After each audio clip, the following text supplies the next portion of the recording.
Okay, in this video, we're going to come up with an example of the function f of x such that f of n is equal to an, and this is the situation. We want the limit as n goes to infinity of an is equal to some finite number L, but the limit as x goes to infinity of the function is not equal to L.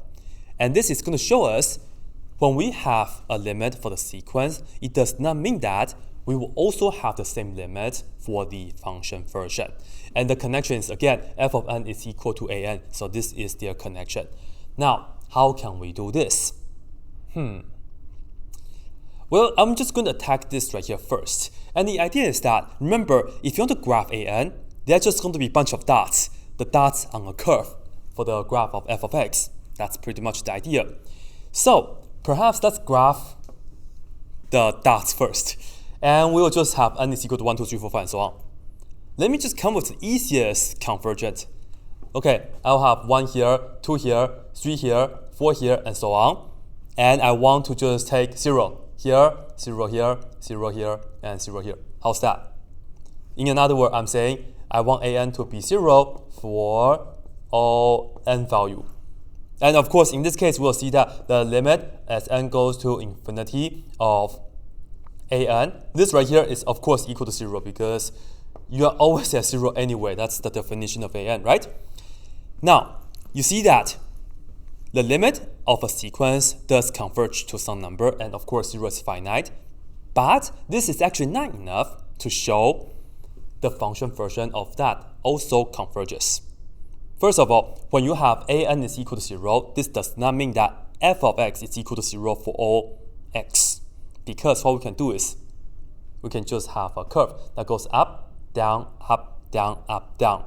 And let me just take sign for it, because we know sine of 0 is 0, sine of pi is 0, sine of 2 pi is 0, and so on. So I'll just start like putting this down. Sine curve, right here. That's all. And for this right here, here is the example. We will take f of x to be, well, I want sine, and I want to have the multiple of pi. So I will just put down pi right here, but for the function version, we have to use x. And in this case, x can be like 1/2, it can be like -2, it can be like whatever you want, right? You can put in any real number for x if you would like. However, when you have an, this means we have to just put in n. So you'll see if this is our function, then an is precisely f of n.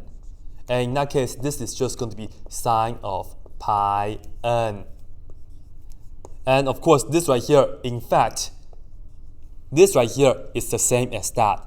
Sine of pi n, this right here will give you 0 for all n. And now, as you can see, the limit of an is 0, but you see that, I'll just write this down like this. Note, let me just put this down. The limit of n goes to infinity of an, this is equal to 0. But the limit as x goes to infinity of f of x, which you are looking at the curve in red, this right here, is not equal to 0 because this right here in our situation over there does not exist. Thanks to the sine curve, you just go up and down, up and down, up and down. You just don't have a limit for this. This right here is f of x, and then the dots in black, they were the an graphs. So this right here is an example which shows you when you have the sequence version, even though you have a limit, but we cannot draw any conclusion for the function. However, if you calculate the limit of a function first, if it does have a limit, then we can say the same limit for the sequence.